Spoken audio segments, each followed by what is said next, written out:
So this is a quick tour of the Roland GX24. This is what I use. This is your control area here. And then back here, this little lever raises and lowers the wheels that lock the vinyl or stencil material down. And I'm going to have my wonderful camera woman Leah take the camera for me, and I'm going to show you how I get ready.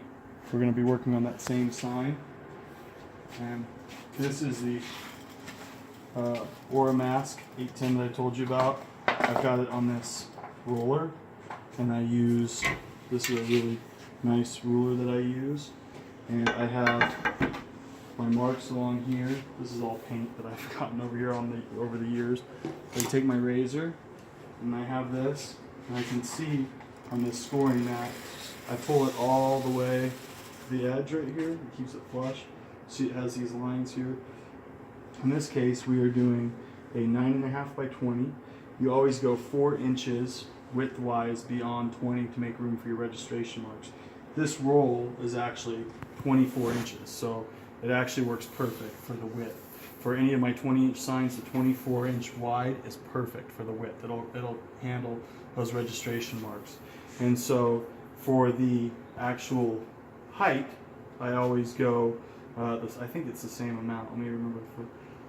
For a 9.5, I go to 12 inches. So never mind, it's 2.5 inches taller. So I go to 12 inches. Let me see, so I take this here, my 12 inches, and then I line that up, and I just take my razor, and I just cut myself this piece. So this piece right here is perfect for the 9.5 by 20 inch size. Let's just use it dirty. I've cleaned in here in a while. I'm going to try to make sure it's as clean as possible so that the razor on the actual cutter doesn't hit anything. So now I will load this into the cutter, just like I showed you with the wheels. You have to make sure and cover this right here, and you have to make sure that your wheels are somewhere between in these white lines here. So I'll bring this one over, and I always line up my edge. There's these little lines right here so that you can make sure it'll feed straight. So I'll line that up with that, and I can actually grab my wheels from behind and I can slide them around. I have to make sure it's within the white, and then same thing over here, and then I'll grab this lever that I talked about before. I'll pull that lever, then I'll lock it into place.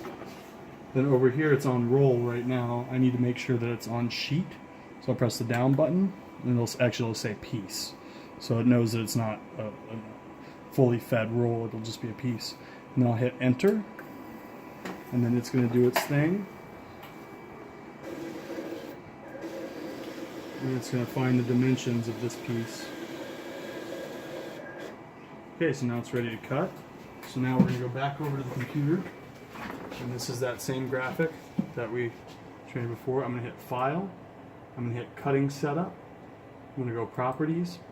And then the same spot where we set it up for 9.5 by 20, but this time I'm going to hit Get from Machine. I'm going to hit OK, OK, and it's going to show this is the actual size of my piece. Now I need to line it up so that it'll all be within the cutting area. I'll put it all within the cutting area like that, and then this time I'm going to hit Cutting from right here. I'm going to hit Cutting, Roland GX24, I'm going to hit OK, and now it's going to cut it.